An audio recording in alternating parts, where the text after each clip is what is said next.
কাউকে মন না দিয়ে রান্নায় মন দিন,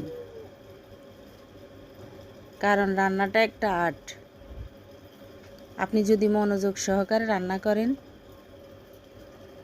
ওই রান্নাটা খেয়েও কিন্তু সবাই তৃপ্তি পাবে।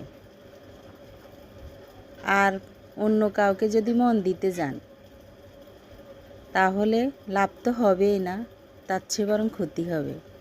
আর বিবাহিত নারী বা পুরুষ হলে তো তার চেয়ে বেশি ক্ষতিকারক।